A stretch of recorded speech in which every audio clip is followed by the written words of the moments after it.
Ah, ça c'est un exercice que seul peu de personnes font. Inakuwa kalasisi watu ndogo tu wanaweza kuyafanya. Les gens se plaignent. Watu wanatompola. Les gens se lamentent. Wengine wananungunika. Parfois ils murmurent. Wengine wanasemakanya. Parfois ils se découragent. Wanapungukiwa. Mais très peu na kidogo tu sont des gens qui s'approchent de Dieu. Ni wale wanakaribia kwa Mungu. Et ceux qui cherchent Dieu. Na wale wanamtafuta Mungu. Avec tout leur cœur et avec toute sincérité. Na moyo wote na uwazi wao wote. Ça m'intéresse aussi beaucoup. Mais ce n'est pas de ça que nous allons parler. Un autre mot qui m'intéresse, c'est qu'il est le rémunérateur. Dieu est un rémunérateur. Et le mot rémunérateur, c'est un mot qu'on emprunte dans le monde du travail. Pour tout celui qui preste, qui travaille, il s'attend à un moment ou à un autre à ce qu'il puisse recevoir sa rémunération.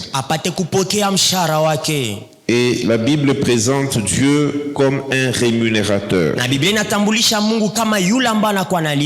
avec Dieu, nous sommes dans un système qui est un système du travail. Et quand dans ce système tu joues ton rôle en travaillant, rassure-toi que Dieu est un rémunérateur.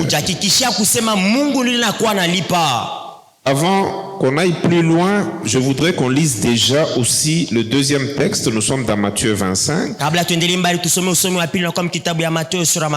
Nous pouvons commencer même à partir du verset 14. Il en sera comme un homme qui, partant pour un voyage, appela ses serviteurs et leur remit ses biens.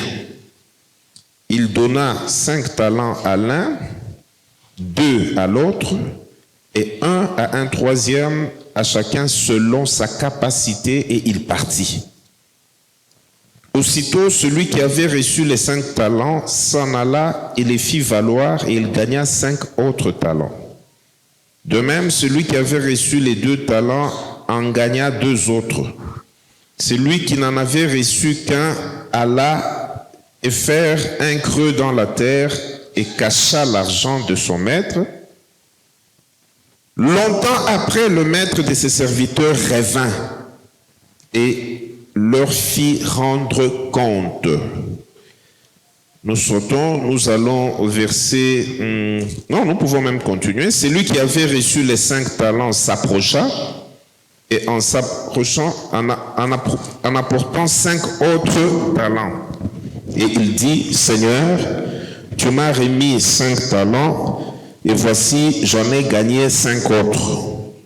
Son maître lui dit, c'est bien, bon et fidèle serviteur, tu as été fidèle dans peu de choses, je te confierai beaucoup. Entre dans la joie de ton maître. Celui qui avait reçu les 2 talents s'approcha aussi.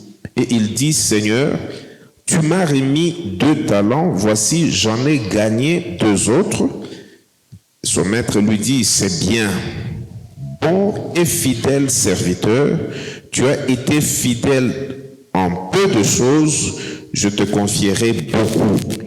Entre dans la joie de ton maître. Celui qui n'avait reçu qu'un talent s'approcha ensuite et il dit, Seigneur, je savais que tu es un homme dur, qui moissonne où tu n'as pas sémé et qui amasse où tu n'as pas vanné. J'ai eu peur et je suis allé cacher ton talent dans la terre et voici, prends ce qui est à toi. Son maître lui répondit, serviteur méchant et paresseux, tu savais que je moissonne où je n'ai pas semé et que j'amasse où je n'ai pas vanné. Il fallait donc remettre mon argent au banquier et à mon retour, j'aurais retiré ce qui est à moi avec un intérêt. ôtez-lui donc le talent et donnez-le à celui qui a les 10 talents. Car on donnera à celui qui a, et il sera dans l'abondance, mais à celui qui n'a pas, on ôtera même ce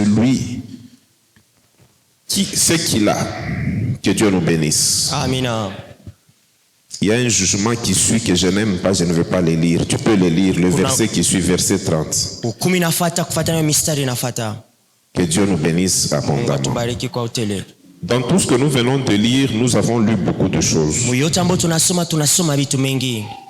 Et en tant qu'enseignant, il y a plusieurs thèmes que moi je peux choisir ici. Mais je choisis juste de parler aujourd'hui sur la rémunération divine. Dieu est un rémunérateur. Partout où il y a des activités lucratives qui génèrent de la richesse, qui génèrent l'intérêt, il y a toujours un temps où il faut rémunérer tous les acteurs. Parmi les acteurs, il y a peut-être, si c'est une entreprise, les propriétaires de l'entreprise,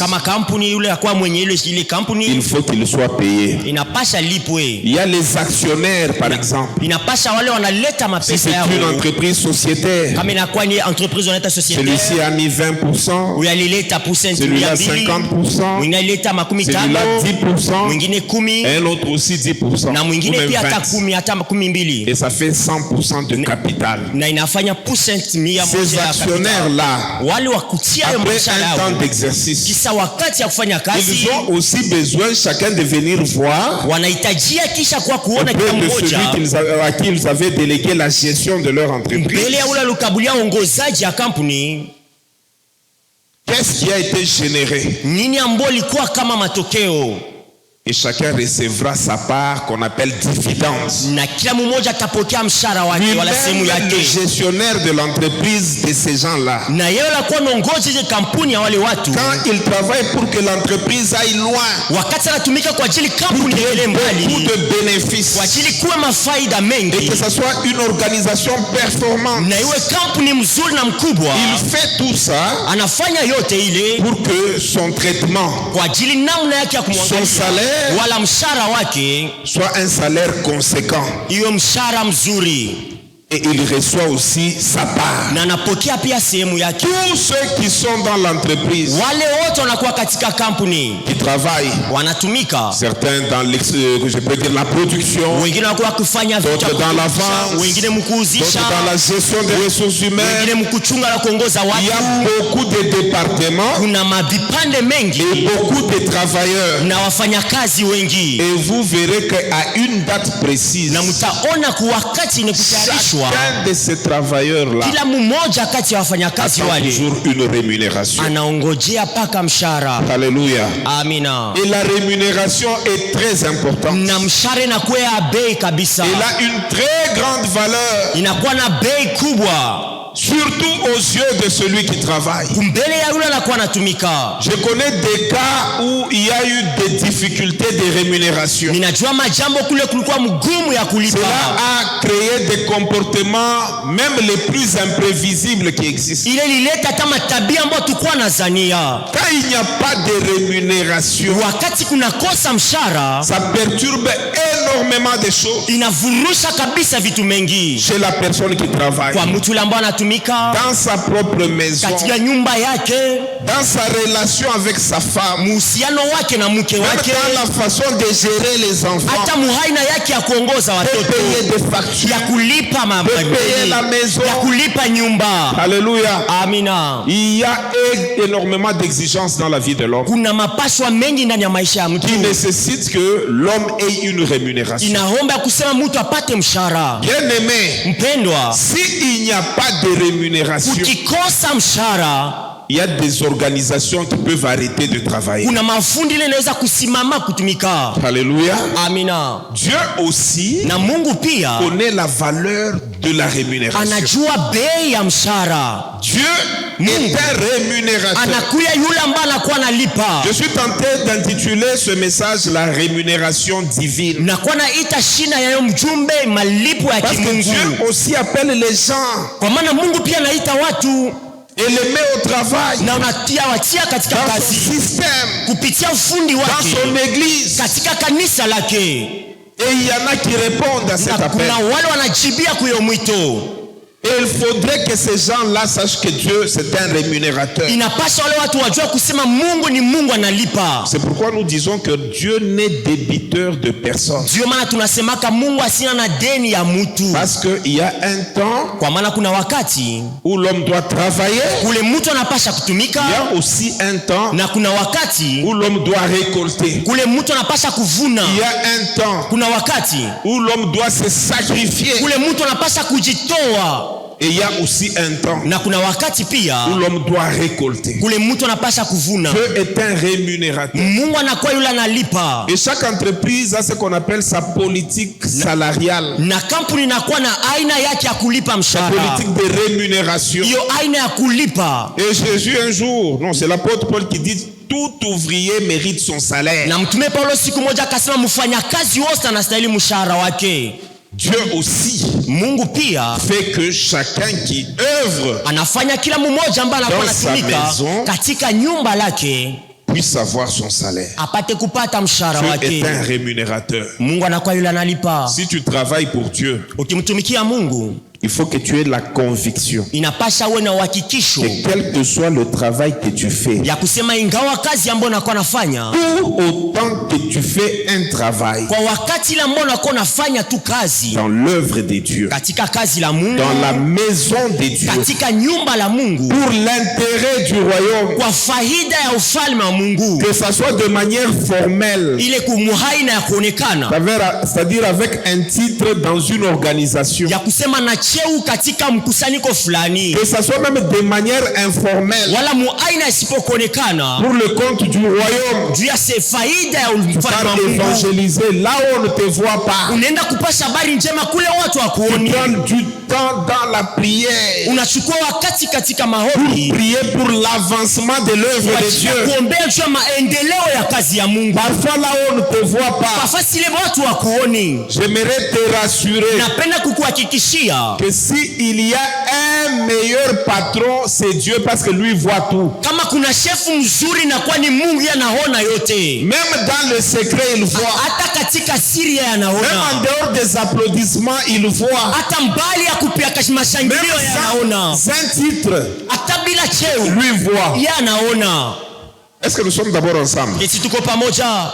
Et parce qu'il voit, Na kwa ajili anaona, il a tout un système très correct pour enregistrer ce qu'il voit. anakuwa na ufundi na matayarisho mazuri juu ya kuandika yote la J'aime naona. dans Apocalypse, Na unapenda katika quand on Ufunuo parle de livres qui fut ouvert, wakati wanasema kitabu kilifunguliwa. Jean dit, j'ai vu des livres. Yohana anasema Ouvert. naona vitabu vyenye kufunguliwa. Et même un autre livre qui fut ouvert. Na kitabu kingine pia kilifunguliwa. Et je vois que dans ce livre-là, Na ninaona katika ile il y a kitabu beaucoup de choses qui sont écrites kuna vitu mengi ambavyo viliandikwa qui permettent à Dieu vinamruhusu Mungu de rémunérer chacun, apate kulipa kila mmoja, de payer chacun, kulipa kila de mmoja, rétribuer chacun ya kuleta mshahara ya kila mmoja selon ses actes, kuambatana na matendo selon yake, ses œuvres, kuambatana na makazi selon son yake, travail. kuambatana na hiyo kazi alikuwa anafanya. Dieu est un bon rémunérateur. Mungu anakuwa analipa mzuri. Ce que tu fais Yote ambayo unakuwa pour nafanya le royaume, kwa ajili ya ufalme ça ne va jamais dans le vide. aiendake kama mbule. Quand nous lisons Hébreu, le verset qu'on a lu là, Tukisoma Ebrania mstari ambao tulisoma verset 6. mstari wa 6, Or, sans la foi, il est impossible de lui être agréable, c'est vrai. basi bila imani haiwezekani kumbeleza Mungu. Ni Ces choses kweli, ici, ce sont les choses de la foi. hivi vitu inakuwa ni vitu vya imani. Si tu n'as pas la foi, tu perds ton temps. Ukikosa imani unaponda muda Tu ne wako, seras pas agréable à Dieu. hautamfurahisha Mungu. Il faut avoir la foi. Inapasha uwe na Même imani, quand tu sers Dieu, il faut avoir la foi. hata wakati unamtumikia Mungu uwe Quand na na tes imani. sacrifices, il faut avoir la foi. Katika maisha yako unapaswa uwe na imani. Quand tu cherches Dieu, il faut Wakati avoir la foi. unamtafuta Mungu unapaswa uwe na Quand tu imani. t'approches de lui, Wakati unamkaribia la foi. kuwa na c'est imani. pourquoi la Bible dit, Ndio maana Biblia inasema car il faut que celui qui s'approche de Dieu kwa maana inapaswa na nakaribia Mungu. croie que Dieu existe Amina kusema Mungu anakuwa et anaishi qu'il est le rémunérateur de ceux qui les cherchent. na ni yule analipa wale wanamtafuta. Alléluia. Amina. Est-ce que tu cherches Dieu? Et tunamtafuta Mungu Il va te rémunérer. atakulipa. Dieu rémunère à plusieurs niveaux. Mungu analipa mahatua ya Un kuachana. tel sujet, je ne vais pas l'épuiser aujourd'hui. Ni shina ingine mistari ya Moi, semeza j'aime leo. toujours prendre 2-3 choses que tu peux retenir et qui peuvent t'aider dans ta marche avec le Ninapenda Seigneur. kuchukua vitu viwili vitatu na kusaidia mwenendo wako. Dieu rémunère ceux qui les cherchent. Mungu analipa wale wanamtafuta. Si tu prends le temps de chercher Dieu, Ukichukua wakati ya kumtafuta Mungu, Dieu te rémunérera. Mungu atakulipa. Alléluia. Amina. Est-ce que tu prends le temps de chercher Dieu? E, tunachukua wakati ya kumtafuta Mungu. C'est-à-dire Dieu rémunère ceux qui les cherchent, Inamaanisha Mungu analipa wale ceux ambao qui recherchent sa wanamtafuta. face, Wale wanatafuta uso ceux qui wake. recherchent sa volonté Wale wanatafuta mapenzi pour la yake mettre en pratique, kwa ajili ya kuyatia katika ceux qui tendo. cherchent sa parole Wale wanatafuta neno lake pour obéir, kwa ajili ya kuyatii. ceux qui cherchent ses instructions. Wale wanatafuta maagizo Pour les lake exécuter. kwa ajili ya kuyatimiza.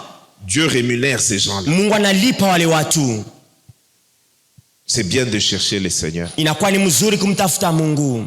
La Bible dit cherchez le Seigneur pendant qu'il se trouve, Biblia inasema tafuteni Mungu wakati yupo, tandis qu'il est prêt à rechercher sa face. wakati yeko karibu tafuteni uso lake. Dieu, à un moment donné, Mungu tu kwa- risques d'être dans des situations où tu commences à trop le chercher, tu ne le vois même plus. Mungu wakati mmoja unaweza Mais il est kujikuta là. mumajambo mona Mais il ne se mtafuta laisse muone, pas lakini voir. yeko hapo Parce asijachilie que tu as kuonekana, beaucoup joué kwa maana ulicheza sana avec sa présence qui était disponible, na uwepo wake ulikuwa avec sa tayari main tendue qui était disponible. na mkono wake alikuwa ameshanyosha, alikuwa tayari. Ne joue pas avec la présence de Dieu. Usicheze na uwapo wa Mungu. Il est le rémunérateur de ceux qui les cherchent. Ni yule analipa wale wanamtafuta. Dans le système de la rémunération divine, Katika ufundi ya malipo ya je kimbinguni, voudrais parler de la politique salariale du ciel. napenda kusemezea juu ya siasa ya malipo ya mbinguni. Il y a quelques principes. Kuna makanuni fulani, Je voudrais te parler même de 2 ou 3 principes naweza kusemezea 2 wala 3 dans les 30-35 minutes qui me restent. dakika 35 nimebakilia. Alléluia. Amina. Et c'est très important que tu comprennes ça. Na ni ya muhimu kabisa uelewe Parce que quand ile, il n'y a pas de salaire, kwa maana kama kuna kosa mshahara, l'homme, tu ne peux plus le traiter. hauwezi tena kumwongoza. Même sa conscience professionnelle diminue. Hata dhamiri yake ya kazi inapunguka, Même sa motivation au travail diminue. hata bidii yake ya kazi inapunguka. Le salaire, c'est parmi ce qu'on appelle, dans la science que moi j'ai fait, les facteurs motivationnels. Mshahara inakuwa ni ile mafundi nilifanya kitu ambacho kinatia nguvu.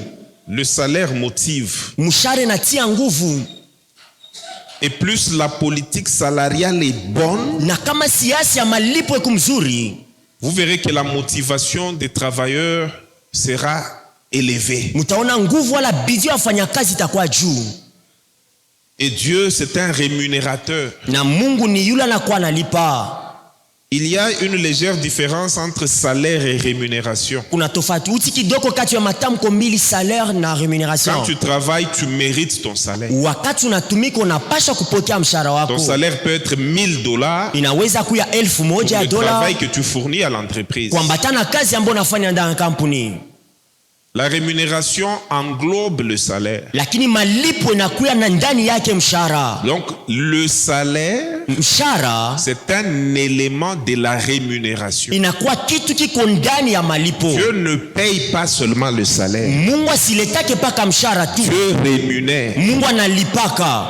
Et dans une formule simple, Katika mafundi ya wepesi, si je peux simplifier, kama naweza kusema kwa kifupi, rémunération malipo égale inakuwa salaire mshahara plus autre Kutia avantage. na mafaida ingine. Alléluia. Amina. C'est-à-dire Dieu donne d'abord ce qu'il faut. Inamaanisha Mungu analeta kwanza ile ambayo inafadhali, et ensuite na kisha yake dans la richesse de son abondance, mutajiri ya wema wake wala utele wake, il donne même au-delà de ce qu'il faut. Analeta hata zaidi ambayo C'est pourquoi dans ta vie tu verras qu'il y a des choses que tu n'as même jamais demandé, ndio maana utaona maisha yako kuna vitu ambayo yalombaka qui kamwe, viennent en plus de celles auxquelles tu t'attendais. binakuja zaidi ile ulikuwa Parce que unangojea. Dieu n'est pas seulement là pour payer le salaire, Asina pale juu ya kuleta mshahara, mais il paye et les salaires analeta na mshahara, et les avantages, analeta mafaida, les avantages sociaux, mafaida ya ujamii, voyage, kusafiri, énormément de choses. mafaida na vitu Parce qu'il est un mengi, rémunérateur. kwa maana yeye anakuwa analipa. Maintenant, regardez. Sasa tazameni, Quand nous allons dans Matthieu, tukienda mkitabu ya Matthieu, le texte que nous avons lu, Matthieu 25, Mathayo sura 25, il y a 3 petits principes que je voudrais te dire ce matin. kuna makanuni 3 ambayo mtasemezea hapa, Il faut que tu les retiennes. inapasha uyashike. Premier principe, Kanuni la kwanza, Dieu te dotera de certaines ressources Mungu atakukabulia machemchem fulani et t'observera. na atakuangalia. Si tu es fidèle dans les petites choses, Kama uko mwaminifu mu vitu kidogo, Dieu s'organisera pour te donner des grandes choses. Dis d'abord amen bien. Mungu atajiandaa ndio kukabulia vitu vikubwa. Dans la façon de Dieu de rémunérer, Muhaina ya Mungu ya kulipa, il observe le peu qu'il te donne déjà. anatazama kwanza kidogo alikukabulia mbele, Le peu que tu fais déjà, kidogo ambao unakuwa nafanya, comment tu te comportes par rapport à ça? namna unatembea kuambatana na ile. Est-ce que tu reconnais ça? Tunayatambua, Est-ce que tu méprises ça? tunaibeula, Est-ce que tu prends ça avec de la valeur? tunaichukua na bei yote, Est-ce que tu fructifies ça? tunaijumulisha. Dieu t'observera. Mungu atakutazama Comment tu gères namna kanaongoza le peu de ressources que Dieu te donne. mafaida kidogo ambayo Mungu ameshakukabulia mbele. Et quand on parle des ressources, Na tukisemezea njoo faida ya mali, on parle de tout ce que Dieu peut te donner dans n'importe quel domaine, mais qui peut, si tu travailles dessus, générer quelque chose de plus. tunasemezea njoo yote ile Mungu anaweza kukabulia katika vipande vya kuachana, ukiitumikisha inaweza kuzaa kitu. Le temps est une ressource. Wakati inakuwa ni mali, L'argent est une ressource. pesa inakuwa mali, Les talents sont des ressources. matalanta pia inakuwa ni mali, Toutes les aptitudes que tu as mafaida ambayo yote unayo sont des ressources. inakuwa ni mali, Les dons du Saint-Esprit sont des ressources. mazawadi ya Roho Mtakatifu inakuwa pia mali, La position est une ressource. simamo inakuwa pia mali. Tout ce que Dieu te donne, Yote ambayo Mungu il y a anakupa de la valeur, inakuwa na bei, peut générer de la valeur. inaweza kuzaa bei, C'est une ressource. inakuwa ni mali. Et Dieu s'est organisé Na Mungu alijiandaa de manière qu'il n'y ait jamais quelqu'un sur la terre kwa aina kusema kusiwe mtu mmoja pa dunia peut dire que Dieu ne m'a rien donné. aseme kusema Mungu Dis d'abord amen kitu. bien. Amina. Là où tu es, Palo nakuwa Dieu t'a déjà donné quelque chose. Mungu ameshakukabulia kitu moja, Tu y as quelque chose. uko na kitu. C'est pourquoi la Bible dit, Ndio maana Biblia inasema ce que tu trouves à faire, ilo napata ilo naweza kufanya, fais-le avec la force que tu as. uyafanye na nguvu ambayo unayo, Parce que tu as quelque chose. kwa sababu uko na kitu. Tu as quelque chose. Wewe uko na kitu, Tu as quelque chose. uko na kitu. Et Dieu n'aime jamais ce langage de dire, Na Mungu asipendeke kama yo msemo, moi Dieu ne m'a rien donné. mie Mungu asikunikabulia kitu, Moi je n'ai rien. mimi sina na kitu, Moi je n'ai rien. mimi sina na kitu, Moi je n'ai rien. mimi sina kitu. Les autres ont quelque chose. Wengine watapata, Moi je n'ai rien. mimi sina na kitu. C'est la pire attitude dans la vie d'un homme. Inakuya hali mbaya kabisa mu maisha ya mtu. Cette attitude Hiyo hali peut te rendre haineux. inaweza kufanya ujichukie. Cette attitude Hiyo hali te rendra jaloux. itakufanya uwe na chuki. Cette attitude Hiyo hali peut même faire que tu deviennes sorcier. Inaweza kufanya hata mlozi. Parmi les grands sorciers, Kati ya walozi kubwa, il y a les gens qui regardent seulement la vie des autres, kuna wale wanaangalia tu maisha wengine, qui trouvent que eux sont heureux, wanaona wanakuwa katika heri, wanapata yote, pendant que eux n'ont rien. lakini wao wana kitu. Tu as quelque chose. Wewe uko na kitu pia. Chacun a quelque chose. Kila mmoja kati yetu uko na kitu. C'est vrai que nous n'avons pas tous les mêmes ressources. Ni kweli sisi wote tuna na mali Mais moja chacun moja, a quelque chose. lakini kila mmoja kati yetu uko na kitu. Un diplôme, Cheti une moja ressource. inakuwa ni mali. Une qualification. Kupata cheo wala C'est hali une moja ressource. inakuwa ni mali. Même les relations, certaines Hata relations, mahusiano fulani c'est une ressource. inakuwa pia mali. Dis encore amen bien. Amina. Tu ne peux pas dire que tu n'as rien. Hawezi kusema ona kitu. La position que tu as là, Msimamo ambao unayo c'est une ressource. inakuwa ni mali. Tu y as quelque chose. Uko na kitu. Maintenant, Sasa dans ces choses-là, kati ya vile vitu, quand tu les reconnais, wakati unayatambua, première chose, kitu ya kwanza, quand tu les fructifies, wakati unaijumulisha, deuxième chose, kitu ya pili, quand tu les gardes, tu les entretiens, wakati unayachunga na unailea, tu les conserves bien, unayachunga mzuri, Protège. unayakinga, c'est encore une chose. inakuwa kitu pia. Maintenant, Dieu te regardera. Sasa Mungu atakutazama Comment tu te comportes namna kama unatembea quand c'est peu, katika ile kidogo, quand c'est faible. wakati ni mzaifu, Si il voit wakati kama naona que tu es fidèle uko mwaminifu dans les petites choses, mubitu kidogo, il te donnera des grandes choses. atakukabulia vikubwa. Lui-même s'organisera. Yeye peke yake tejandaa. C'est un Dieu d'abondance. Ni Mungu wa utele, C'est un Dieu omniscient. ni Mungu ana Il ufahamu ya yote. fera les chemins Tapasua manjia qui t'amèneront à la grandeur. na itakupeleka mukubwa. Amen bien. Amina. Il frayera le chemin. Yeye atapasua manjia. Est-ce que tu joues avec les ressources de Dieu? Tunacheza na mali ya Est-ce que tu Mungu. les connais d'abord? Eti kwanza unayajua. Parce que toi tu dis que tu n'as rien. Wewe unasema una na kitu. Celui qui reconnaît les ressources de Dieu, Yule première anatam- attitude, Ule anatambua mali ya Mungu, hali c'est ya un homme kwanza qui développe la gratitude, la reconnaissance. ni mtu anakuwa na utambulisho. Il dira merci à Dieu de temps en temps. Atamwambia kila mara asante Dans ses Mungu prières, katika maombi lake. pour la santé qui est une Kwa ressource. afya inakuwa ni mali. Il dira merci à Dieu Atasema asante Mungu pour l'intelligence, kwa akili, pour le diplôme, kwa cheti, pour le petit capital, kwa hiyo mshahara makuta kidogo pour hii, la belle voix. wala sauti mzuri, Parce qu'avec ça, tu peux chanter, aller très loin. kwa maana inaweza kuimba na kwenda mbali. Amen, amen. Amina.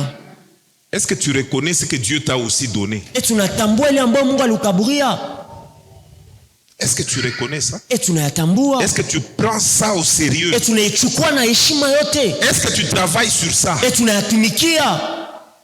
Parce que c'est quand tu es fidèle Kwa maana ni wakati wa kumwaminifu et que tu fructifies na unajumulisha les petites choses vitu kidogo que tu as ambao unayo sans te lamenter, bila kutompona, sans te plaindre, bila kunungunika, avec plein de reconnaissance, na utambuzi avec kubwa énergie, parce que Dieu te donne la force. na nguvu, kwa maana Mungu anakutia Tantôt ça te nguvu. complique, tu Wakati continues à unakuvuruga, compter sur lui. unaendelea hapa kumhesabia Tu Mungu, travailles unatumika sur les petites choses. mpabitu kidogo. Dieu Mungu s'organisera pour te donner les grandes choses. atajiandaa ndio kabla vitu Mais kubwa. quand tu es méchant et paresseux, Lakini kama wewe unakuwa mbaya na mvivu, il y a des gens méchants. kuna watu wabaya. Tu connais le monde comment il est? Mnajua dunia vile inakuwa, Les gens sont comment? watu weko namna gani? Il y a des gens, Kuna watu quel que soit le bien que tu peux faire pour lui, ingawa mema leo unaweza kumtendea, d'abord, cha kwanza parfois il ne reconnaîtra pas. asiwezi hata kutambua ile. De deux, Cha pili il va croire que c'est son droit. atazania sema ni mapaswa yake. Papa Guigui, Papa Gigi, admettons que je te fasse du bien. inakuwa na kutendea mema. Il ne faut pas croire que c'est ton droit. Ça, je suis en train de parler, mais je prends toi comme exemple. Usizania kusema ni mapashwa, Sache que c'est l'Esprit de Dieu jua kusema ni roho ya qui Mungu met en moi de bonnes dispositions. inetia mahali Te nzuri faire ndani du bien. yangu ya kukutendea mema. Toi aussi, tu peux me faire du bien. Nawe pia unaweza kulitendea Mais mema. tu sais, c'est lui qui a droit que tu lui fasses du bien. Mnajua anakuwa na mapaswa mtendee mema. C'est par exemple maman qui est là-bas. Ni ule mama anakuwa pale. Maman Nelly, Mama Nelly, c'est son droit. ni mapashwa Tu dois lui yake. faire du bien. Unapasha kumtendea mema. Même tes enfants là, Hata watoto c'est leur wenu droit. inakuwa ni mapashwa yao. Dans le monde, les choses sont comment? Mudunia namna inakuwa. Il y a des gens qui sont déjà mentalement déterminés à ne jamais reconnaître le bien qu'on fait sur eux. Kuna watu wameshatayarishwa katika akili bila kutambua mamema ya watu. Tu fais du bien, il ne reconnaît pas. Unatenda mema Tu asiyatambue. arrêtes, Unaacha, il dit que tu es méchant. anasema huku mtu mbaya. Quand tu faisais, il ne reconnaissait pas. Wakati ulikuwa unayafanya sikuwa Quand tu nayatambua. arrêtes, tu deviens une mauvaise Wakati unacho personne. unakuwa mtu mbaya. Vous avez déjà vu ces gens-là? Musa kuona wale watu. Ils existent, n'est-ce pas? We kwako. Il y a aussi des gens très paresseux. Kuna watu pia wavivu kabisa. Ils ne font rien avec toutes les ressources qu'ils ont. Hawafanye kitu na mali yote wanakuwa nayo. Même le temps ici. Hata wakati Hier égale à aujourd'hui. jana inafananishwa na leo, Aujourd'hui égale à demain. leo inafananishwa na kesho. Il n'évolue pas. Asiendelei, Il ne fait rien. asifanye kitu. Une année passe. Mwaka moja napita, Il est au même niveau. eko pa hatua moja Il est en moja, train de reculer. na kuona teko narudi Il nyuma. ne travaille sur rien. Asitumikie Il kitu, n'évolue dans rien. asiendelee katika Il kitu. se réveille. Anaamka, Il s'assied. anekala, Il parle. anaongea, Il rentre le soir. anarudi magharibi, Demain, il refait la même chose. kesho tena anafanya vile vile, Il gaspille le temps. anaponda muda, Mais pourtant, il est en bonne santé. anakuwa na afya mzuri. Dieu te donne la bonne Mungu santé. anakukabulia afya mzuri Et tu ne fais rien. na ufanye kitu Tous les jours. kila siku Pendant 5 ans. kujakatilia miaka Pendant 20 tano, ans. miaka 12. Mais tout paresseux mourra pauvre. Mtu wote mvivu atakufa maskini. La Bible dit un peu de paresse. Biblia inasema uvivu tu kidogo, Un peu de croiser les mains. kufunga tu mikono kidogo, Un peu de sommeil. usingisi kidogo, Et la pauvreté na umasikini te surprendra. itakushutusha. Alléluia. Amina. Dans la politique de la rémunération divine, Katika sheria wala hali ya malipo ya il kimbinguni n'y a pas de place pour la paresse. hakuna fasi ya buvivu. Dieu est un travailleur. Mungu anakuwa ni mfanyakazi. Dieu aime les Mungu travailleurs. anapendaka wafanyakazi. Dieu bénit le travailleur Mungu pendant qu'il travaille. Mungu anabariki mfanyakazi wakati Dieu anatumika. amène les gens à haute dimension. Mungu anapelekaka watu mwatua ya Quand il les juu trouve dans une activité. wakati anawakuta mkazi fulani. Alléluia. Amina. Tu dois travailler. Unapasha kutumika. Je ne dis pas que tu dois être engagé dans une entreprise. Sisema kusema unapasha kuchukuliwa mkampuni moja, Tu dois hapana. être actif. Unapasha kuwa katika tendo. Tu dois être productif Unapasha kuwa mtu wa à uzao partir des ressources kupitia mali que Dieu t'a données. ambaye Mungu alikukabulia. Dieu amène bien. Amina. Ce que je veux dire. Parce que tu vas dire, Utasema il y a un frère qui est fâché contre moi. kuna ndugu mmoja anishirikia Parce que je ne lui ai pas donné le travail. kwa maana sikumkabulia kazi. Je n'ai pas d'entreprise. Sina na kampuni cha kwanza. Je n'ai pas d'entreprise. Mimi sina na kampuni. Mon rôle est pastoral. Kazi yangu inakuwa ya kipastori, Prier pour les gens. kuombea watu, Nourrir les gens de la parole de Dieu, qu'ils aient la foi. kulisha watu na neno la Mungu wapate imani, Les enseigner. kuwafundisha, Prier pour eux. kuwaombea, Veiller à leur protection kukesha kulinzi wao spirituelle ya d'abord. kiroho Et toutes ces choses. na ile vitu yote. Tu peux me donner un rôle Unaweza nikabulia kazi qui n'est pas à 100% le mien. ainyelekee mimi kwa hoteli, Mais je peux t'aider aussi dans mimi ça. naweza kukusaidia Si j'ai la pia possibilité. kama inakuwa na ile Est-ce que uwezekanayo. nous sommes ensemble? Amina. Tu dois travailler. Unapaswa kutumika. Et quand on dit travailler selon Dieu, c'est différent de travailler selon l'homme. Tukisemezea kutumika kuambatana na Mungu inachana kutumika kuambatana na Travailler watu. selon Dieu, c'est reconnaître les ressources qu'il a mis à ta disposition et les fructifier. Kutumika kuambatana na Mungu ni kutambua mali ambayo alitia mikono yako na Travailler selon l'homme, kuyachungulisha. c'est être engagé dans une entreprise pour être payé. Kutumika kuambatana tu ni kuingia katika kampuni na kutumika njoo upate malipo. Parfois, nous ne parlons pas les mêmes choses avec Dieu. Kwa wakati tusemezee vitu moja na Mungu. Un jour, j'ai croisé ce frère-là. Siku moja nilikutana na yule ndugu. Papa a dit depuis que Miri Kupacha demande de... Comment on appelle? Demande d'emploi. Demande d'emploi, Yang. Papa a dit je vous avais donné ma demande d'emploi. Ils sont d'ailleurs à deux avec une cousine aussi qui m'a appelé récemment. Weko wawili na dada moja aliniita kwa kuyagawia. Elle travaillait, elle a cessé de travailler. Alikuwa anatumika kisha kazi kamalizika. Et Maintenant, elle pense que c'est moi qui dois vraiment lui chercher du temps. Sasa nakuwa nazania kusema ni mimi napasha nimtafutie kazi. Si tu prends les choses de la vie et tu les enfermes dans ta conception, ukichukua vitu ya maisha unaitia muhaina yako ya kufikiri, tu risques de passer unaweza kupitia pembeni à côté de ce que Dieu veut faire avec toi. Pembeni ya ile Mungu anapenda kufanya na wewe. À ce frère, j'ai dit ceci. Kwa ile ndugu nilimwambia hivi. Est-ce que tu sais que Dieu peut te donner une seule idée? Unajua kusema Mungu anaweza kukabulia tu akili wala wazo moja tu. Une seule idée. Wazo moja tu. Qui peut débloquer toute ta vie. Inaweza kufungua maisha yako yote. Dans ce que tu y es déjà. Ndani ya ile ambayo unakuwa. Et dans ce que tu as déjà. Na ile ambayo unayo. Prends le temps de chercher Dieu. Chukua wakati wa kumtafuta Mungu. Et d'écouter Dieu. Na kusikia Mungu. Nous restons à un certain niveau parce que nous sommes conditionnés par un système. Tunabaki mwatua moja kwa maana tunaongozwa na hali moja. Si tu considères les ressources que Dieu t'a déjà données, na ukitambua mali ambayo Mungu ameshakukabulia, tu peux te déployer même au-delà du système. Unaweza kwenda tambali na zaidi ya mpaka. Disons d'abord amen. Amina. Les Africains nous sommes très bloqués. Watu wa Kiafrika tunakuwa ni kufungiwa kabisa. Même quand nous avons Christ. Hata wakati tuko na Kristo. Je lui dis frère, tu sais faire telle chose. Unasema ndugu, unajua kufanya kitu fulani. Tu sais aussi faire telle chose. Unajua pia kufanya hiki. Parce que je le connais bien. Mimi namjua mzuri. Sasa unanishirikia juu ya nini? Pourquoi tu te fâches contre moi? Unaninégliger. Unanibeula. Vous voyez comment à un moment donné on se bloque soi-même. Unaona namna gani unaweza kujifunga peke yako? Si tu prends le temps de t'analyser toi-même. Ukichukua wakati ya kujichunguza na kujiangalia. Tu vas t'aider, t'ouvrir les yeux. Tu vas découvrir que Dieu était ici mais je ne le savais pas. Roho Mtakatifu atakusaidia una kusema Mungu alikuwa hapa siku ya juu. Dieu était toujours avec moi, je ne le voyais même pas. Mungu alikuwa na mimi masaa yote sikujua. Tu peux avoir juste une lumière. Unaweza kupata tu mwangaza kidogo. Sur une relation. Kupitia uhusiano moja. Sur un secteur d'activité. Juu ya ngambo wala ukipande moja kazi. Uhusiano fulani. Qui va changer l'histoire de ta vie. Hadithi ya maisha yako. C'est pourquoi cherchons Dieu. Ndio maana tutafute Mungu. Dieu est le rémunérateur de ceux qui les cherchent. Mungu yanalipa wala anakuwa mtafuta. C'est pourquoi reconnaissons les ressources divines. Ndio maana tutambueni mali ya kimbingu. Toi tu es avocat, n'est-ce pas? Wewe unakuwa. J'ai un ami avocat qui avait un grand contrat. Mimi najua mwamuzi anakuwa na miaka mingi. Un grand contrat. Et puis siku moja. C'est pas comment il s'est embrouillé avec ces gens-là. Sijua namna kanajivuruka na watu.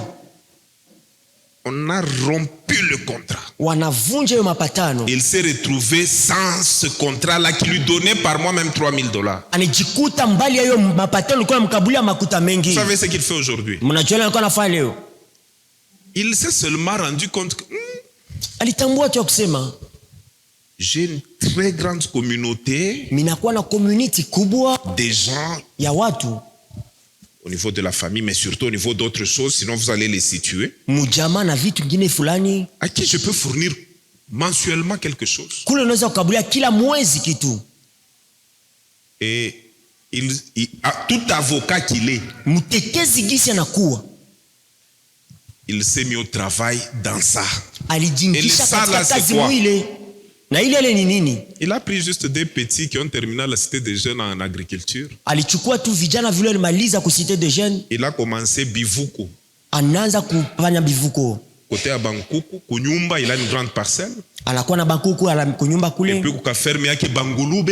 Il a une ferme quelque part où il y a de porcs. Si vous savez combien de poulets il vend, il vous les amène lui-même. Si tu lui dis j'ai besoin de 10, j'ai une fête, même à crédit il va te donner. Il est actif. Il est joyeux. Il est heureux. Il n'a même pas fait l'agriculture. Mais il est en train d'inonder certains endroits avec des poulets. Ici, tu peux faire quelque chose. Et Dieu peut te bénir dans ça. Maintenant, regardez. Il a donné 5. Et celui-là, aussitôt, s'est mis au travail. Et il a produit 5 autres. Deuxième petit principe. Il y aura toujours un temps Kutakuwa paka dans wakati la vie, katika maisha, dans n'importe quel domaine, katika kipande où fulani tu devras rendre compte. kule utapasha kuleta hesabu. Retiens ça. Shika ile, Tu devras rendre compte. unapashwa paka kuleta hesabu. Le temps du bilan Wakati ya Le temps du hesabu, rapport. wakati ya ripoti vient toujours. inakuwaka paka Qu'est-ce que tu as fait de ce que je t'avais donné? ulifanya nini na ile ambayo nilikukaburia. Ce temps-là arrive toujours. Ile wakati Après inafika un kila mara. temps. Kisha wakati La vie t'amènera à rendre compte. maisha itakupeleka mbele ya Tu vas hesabu, présenter des résultats. inapasha ulete matokeo. Il y a un temps qu'on appelle le rendez-vous des résultats. Kuna wakati unaleta makutano ya Quand le temps matokeo. passe, Wakati napita, il y aura une exigence de résultats un jour. kutakuwa mapasho ya kukazishwa kwa matokeo siku moja. On te demandera des comptes. Watakuomba mahesabu. Dieu est comme ça. Mungu anakuwa La vile vie elle-même est comme ça. na maisha pia iko vile. Dieu a fait les choses comme ça. Mungu alifanya vitu vile. Je t'avais donné ça. Nilikukaburia ile. Tu as fait quoi avec ça? Ulifanya nini na Le ile? premier vient. Mwa kwanza nakuja. Maître, Mwalimu, tu m'avais donné 5 talents. ulinikabulia talanta tano. Voici ma production de 5 autres. Tazama matokeo ya tano wengine Je mets ensemble na yatia pamoja 10 talents. inafanya matalanta 10. Ah, les chefs, les boss étaient très contents. Shefu alifurahi kabisa. Et quand Dieu est content sur toi, Na wakati Mungu anafurahi ta juu vie yako, va exploser. maisha yako Il faut itapasuka. savoir provoquer la joie de Dieu. Inapaswa kujua kuchokoza furaha La ya Bible Mungu. dit la joie de Dieu c'est notre force. Biblia inasema furaha ya Mungu inakuwa ni Si nguvu tu yetu. sais provoquer la joie du ciel, Kama unajua kuchokoza furaha ya la joie de mbingu, Dieu, furaha ya Mungu, ah, Dieu aussi va t'étonner. Mungu pia atakabulia.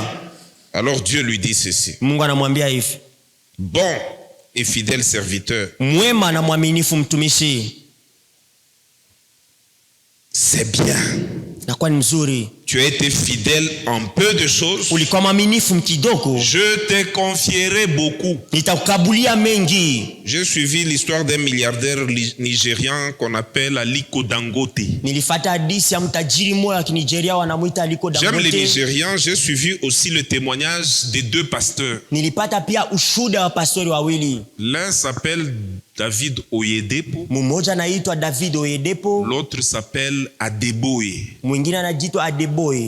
Leur début, Mwanzo yao, leur évolution maendeleo yao et ce à quoi ils sont arrivés aujourd'hui. na kule ambao wanafikia leo.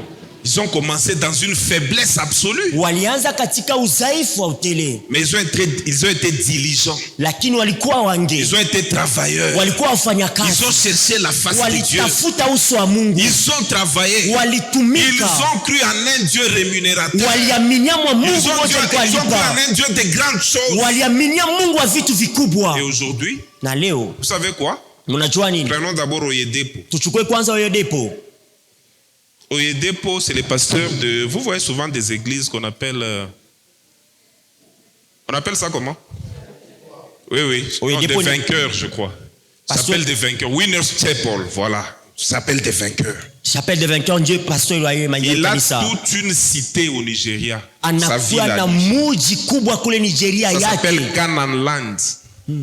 Dans cette ville-là, Katika ile muji, par exemple, moi là, mimi kama huyu, j'achète, c'est pas moi combien de kilomètres carrés ici au Congo. minachukua viwanja mengi hapa Kongo Et nous construisons toute une ville. na tunajenga muji.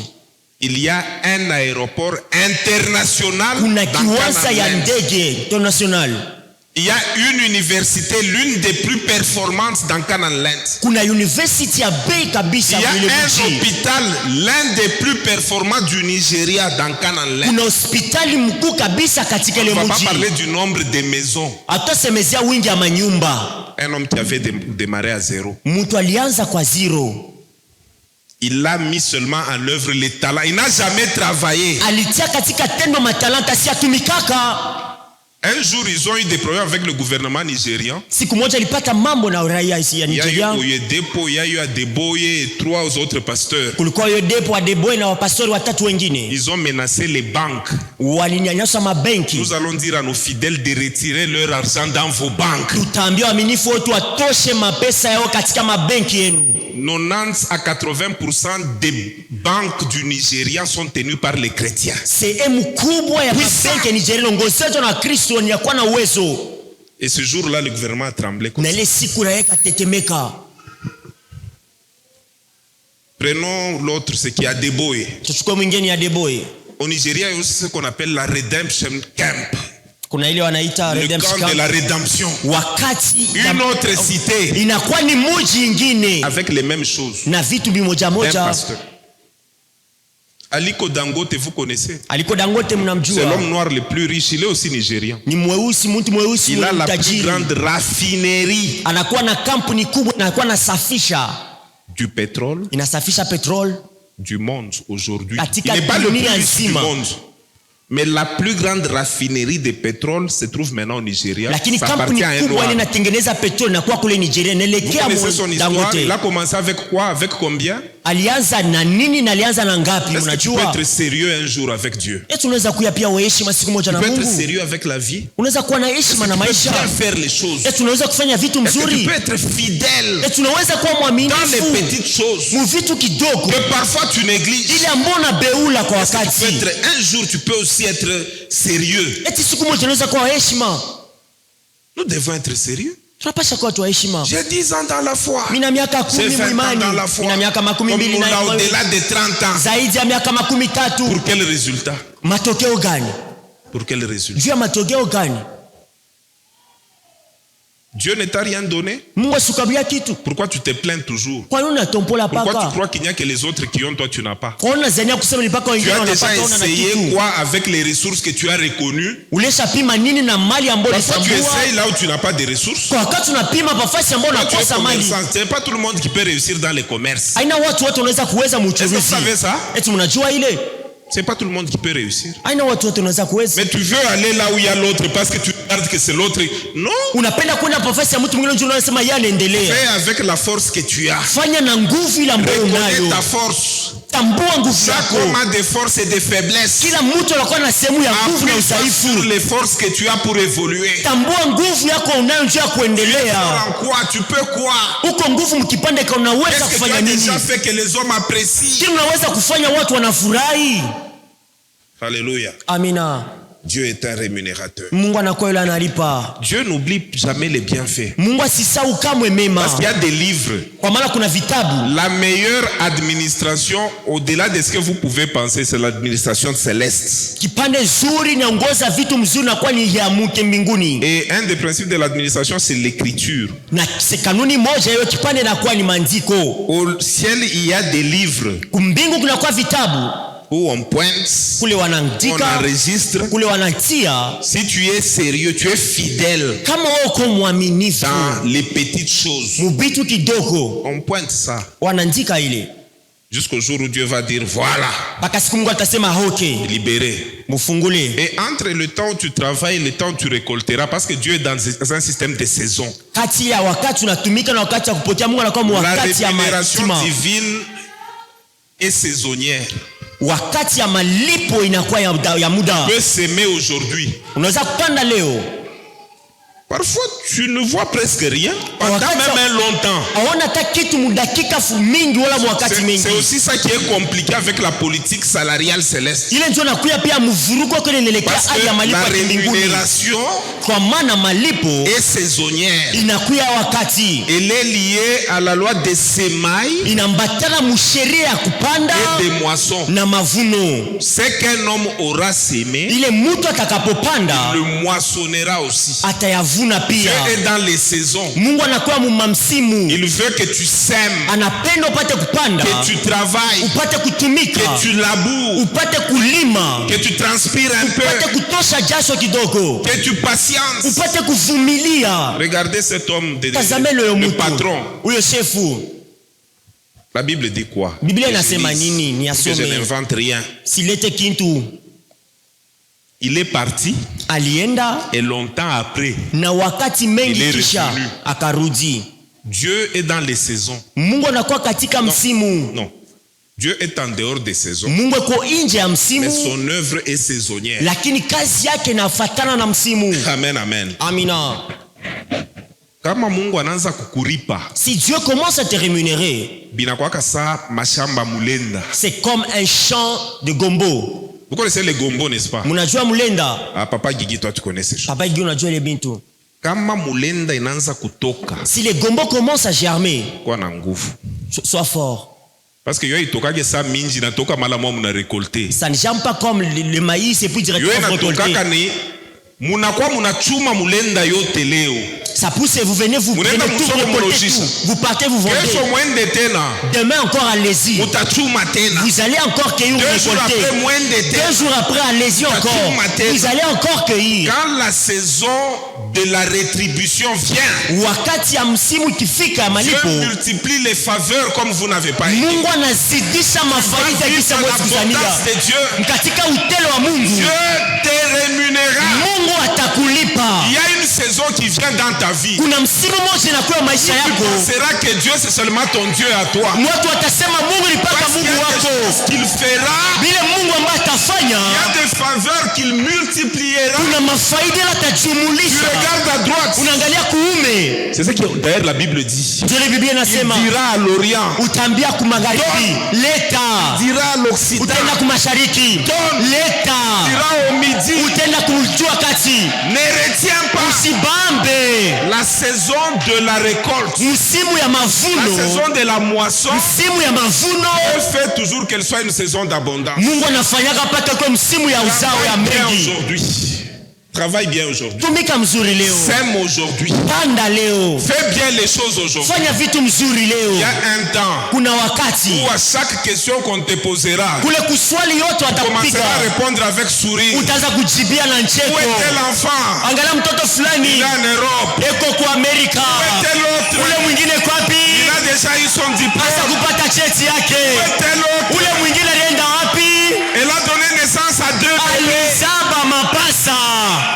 Dieu fait des choses Mungu extraordinaires. anafanyaka vitu ya mshangao. Ta saison arrive. Msimu wako C'est inafika. à quelqu'un que ta saison arrive. Ambia mtu msimu wako inafika.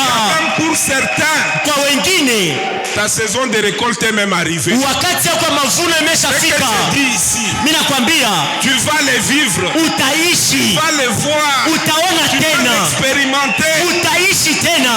Avant même que tu consommes, Kabla upate tu kula, auras déjà encore une autre. utakuwa tena nyingine.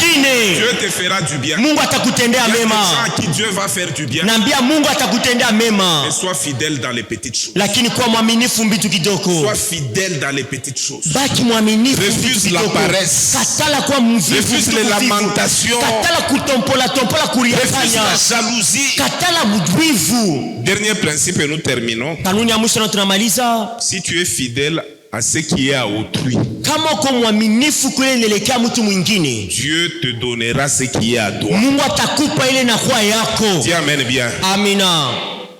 Il faut aussi être fidèle à ce qui est à autrui. Inapasha kuwa mwaminifu kubitu ya Quand c'est vingine. le temps d'Irénée, Wakati ni wakati ya papa sois Irene. fidèle à ce qui est à Irénée. Kwa mwaminifu kule Et na puis Dieu mwelekea te papa donnera Irene. ce qui est à toi. Na Mungu atakupa ile Quand na c'est le temps kuelekea. de Gigi, Wakati ni wakati ya sois papa Gigi. fidèle à ce qui est à Gigi. Kwa mwaminifu kwa Dieu papa te Gigi. donnera aussi ce qui est à Mungu toi. atakupa ile na kuelekea nawe pia. Alléluia.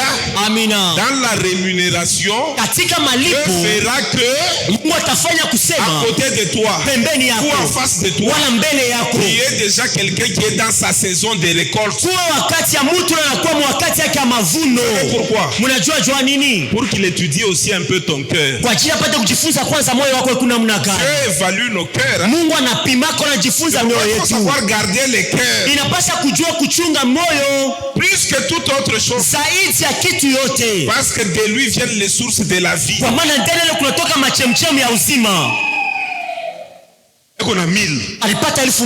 Et sur quoi tu as expliqué ça? Après anakuwa kufasilia. On n'a pas ta 10 000. Je trouvais 10 000. Ne tremble pas. Usitetemeke. Ne sois même pas troublé. Usivuruke hata Bénis kuvurukwa. Dieu. Bariki Mungu. Mungu vileko kwa voisin. Dieu comme il est chez mon voisin. Donc il est déjà dans le voisinage. Nikuseme comme mparaje ko kando kando. Et là, je voudrais seulement te dire que ton tour aussi arrive. Na pale kwambia wakati yako pia inafika. Ce que tu as vu déjà à côté de Ile toi, uliona pembeni yako. ça signale que chez toi aussi ça va arriver. Inakwambia kusema kwako na pia kuna kuja. Ne sois pas troublé par la prospérité de quelqu'un. Usifurushwe na mali ya mtu mwingine. Mungu ni Mungu wa bantu bote. Dieu c'est un Dieu de tous. Na wewe ni Mungu wako. Il est aussi ton Dieu. Il est aussi ton Dieu. Naye pia ni Mungu wako. C'est aussi ton Dieu. Naye pia ni Mungu wako. Alléluia. Amina. Que Dieu nous bénisse. Mungu atubariki.